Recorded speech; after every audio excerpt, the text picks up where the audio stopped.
La costa ionica, la costa ionica lucana e calabrese ha una serie di presenze importantissime connesse a che cosa? Alle colonie della Magna Grecia, che erano di varie estrazioni, venivano da diverse zone della Grecia, e fu la grande colonizzazione, che fu anche un'operazione di presenza e invasione, tra virgolette, culturale importante. Creò anche i presupposti per arrivare a situazioni, come dire, di tipo locale, dove qualcuno crebbe all'ombra dei grandi. E Pitagora, che veniva da Samo, ma che arrivò in Magna Grecia, a Metaponto, e fu lì, ebbe un allievo che era del posto, quindi era un allievo diciamo bernaldese materano, del Materano, che si chiamava Ippaso da Metaponto. Ippaso da Metaponto era importante, tanto importante che è stato riscoperto tra l'altro, e si punta a valorizzare questa figura anche con uno spettacolo teatrale. E chi meglio di Antonio Montemurro, Thalia Teatro, poteva lanciarsi in questa avventura di ricostruzione e di racconto? Benvenuto Antonio Montemurro. Bentrovati. Ippaso da Metaponto, perché è così poco conosciuto, però è così importante? Forse è poco conosciuto perché è materano. I materani non hanno gran fortuna in questo, soprattutto nel loro territorio. Niente, Ippaso è ritenuto dagli studiosi, per quel poco che si sa di lui, fra i migliori, se non il migliore dei discepoli di Pitagora. Fu matematico e filosofo, e portò avanti le scoperte di matematica e scoprì, fra l'altro, i numeri irrazionali. Non quelli irrazionali, irrazionali. Cioè che quelli, sono questi per numeri, capirci, i numeri con la virgola che non finiscono mai, ecco. Le cifre decimali non finiscono mai, non c'è mai uno zero, diciamo, c'è sempre una cifra significativa.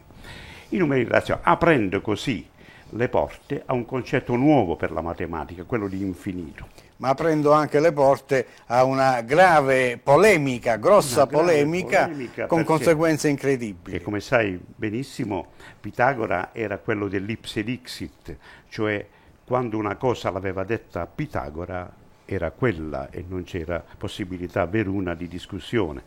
Questa teoria dell'ipse dixit poi passò ad Aristotele il secolo dopo praticamente.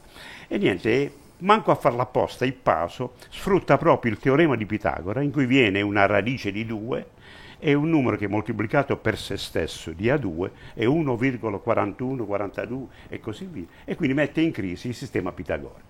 Pitagora non lo tollera, anche perché Ippaso è colpevole di aver divulgato questa notizia, cosa vietata dal sistema pitagorico, e decide probabilmente anche perché fuori. Era un sistema orfico pitagorico, quindi c'era tutta il criptos, la grande riservatezza, bisognava non rivelare a tutti quanti, ai comuni mortali, le scoperte. Ecco, professore, tutto questo arriva poi a diventare uno spettacolo teatrale, praticamente un dramma potremmo definirlo, giusto? È un dramma potremmo definirlo, una vera e propria tragedia. Uno spettacolo teatrale. Sì. Che succede ad Ippaso?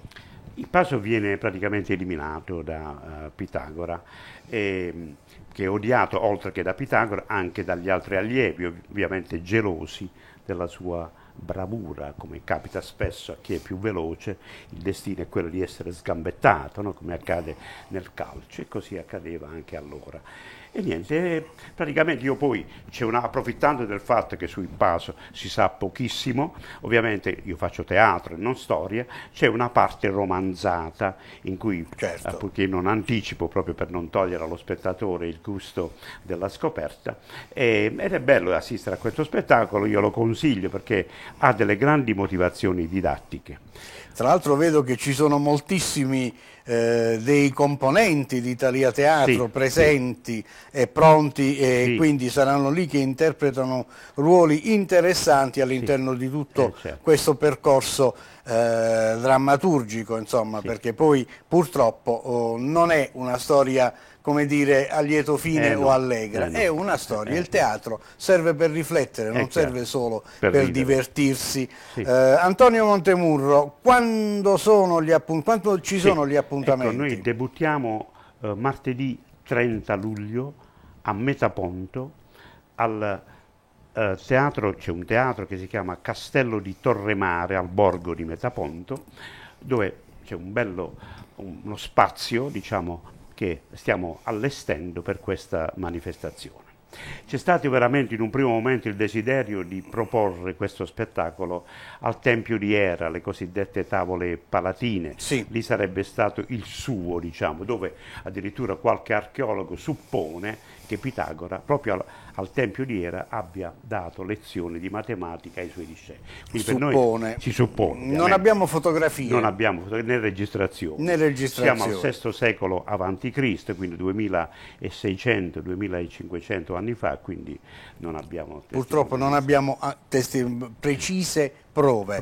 Ecco, ma lo spettacolo lo si potrà vedere anche a Matera, si immagino. Potrà vedere anche a Matera, ma anche qui noi abbiamo avuto difficoltà perché pensavamo in un primo momento di darlo nell'ex ospedale San Rocco, ma abbiamo anche lì delle difficoltà, ci hanno chiesto la SCIE, tanti adempimenti burocratici e anche tante proposte di emorragie di denaro che Thalia Teatro non è in grado di sostenere, e quindi lo faremo, dove si fa? Lo faremo al Teatro nel Sasso, praticamente quello la vostro, sede di Thalia Teatro, è un teatrino di 40 posti, ci dobbiamo accontentare. Diciamo la data. 3 e il 10 di agosto. Quindi il 3 e il 10 di agosto a Matera, mentre invece il 30 luglio, 30 luglio a Metaponto. Le abbiamo dette tutte. Prima dello spettacolo, però, se ci andate prima, avrete modo di confrontarvi in un dibattito in piazza, in un'agorà vera e propria, con chi? Questo vale, Giovanni, soltanto per il 30 luglio a Metaponto, alle 18:30, quindi un paio d'ore prima dello spettacolo, c'è una agorà, come sarebbe piaciuto dire ai greci, cioè un incontro con professori universitari della Facoltà di Filosofia dell'Università di Bari, che introdurranno le due figure di Pitagora e soprattutto di questo illustre sconosciuto di nome Ippaso da Metaponto, che ora diventa conosciuto e ci fa molto piacere. Bene, gli appuntamenti quindi li avete ascoltati. Thalia Teatro presenta questo dramma estremamente interessante, estremamente toccante, e ci vediamo sulle scene, nel senso che ci gusteremo guardando le scene questo momento importante della storia della Basilicata e, diciamo, della Magna Grecia e della cultura mondiale e internazionale. Grazie al professor Antonio Montemurro per essere stato con noi, e per quel che riguarda noi vi dico: andate a vederlo lo spettacolo perché vale la pena, e alla prossima!